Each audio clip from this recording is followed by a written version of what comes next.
What's up, YouTubers? This is your boy Big Metroid Fan 12 coming to you with another video game review. And this time I'm reviewing the game Ghouls N Ghosts, which was released on the Sega Genesis. And this is pretty much the sequel to Ghosts N Goblins, which was released on the NES and in the arcade.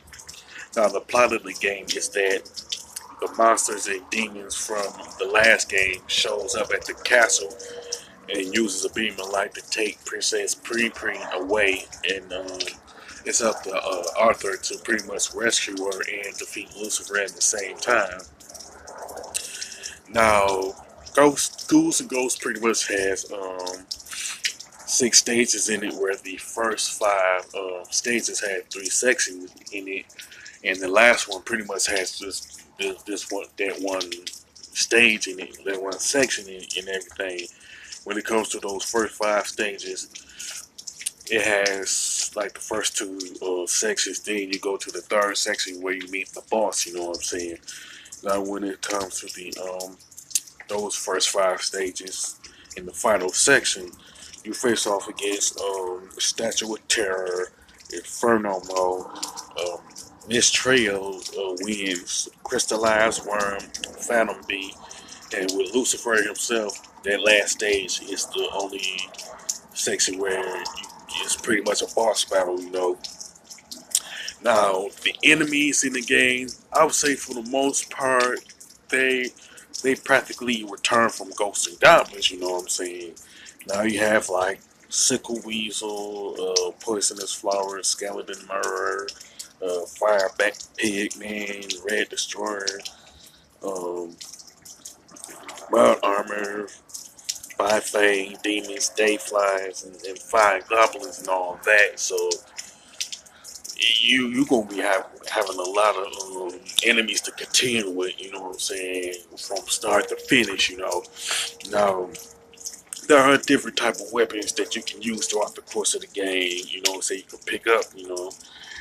And they start off with like a lance slash sword. Then you like can get other weapons like big axe, super sword, fire water, discus, and pretty much a dagger. You know what I'm saying?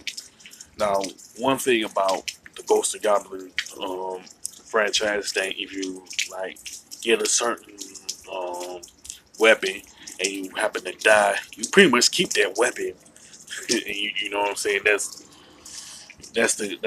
a good thing, but you don't want to have the weakest weapon in the game, which I think is the fire water, and die with that, because you end up keeping that too. You know what I'm saying? So the one weapon that you want to have on you at all times would be the dagger, especially if you're fighting against one of the bosses in the game. You know what I'm saying?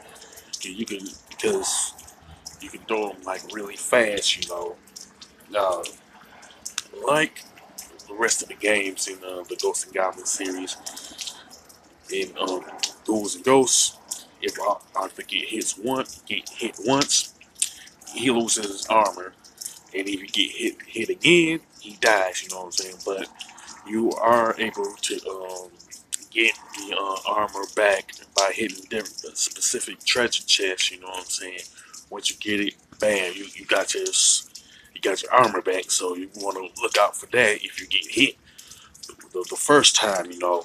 Now, when it comes to the graphics and design of Ghouls and Ghosts, it's pretty good, you know what I'm saying, and it has some nice color palettes too, you know what I'm saying. Now, as far as the controls and gameplay, they're pretty good, you know what I'm saying. They're fluid, you know. But one thing is safe to say is that it plays no different than the other Ghosts and Goblins games, which are Ghosts and Goblins on the arcade and the NES, plus Ghouls and Ghosts for the Super Nintendo, you know what I'm saying? Now, when it comes to the soundtrack, it's pretty good, you know what I'm saying? I'm not gonna lie.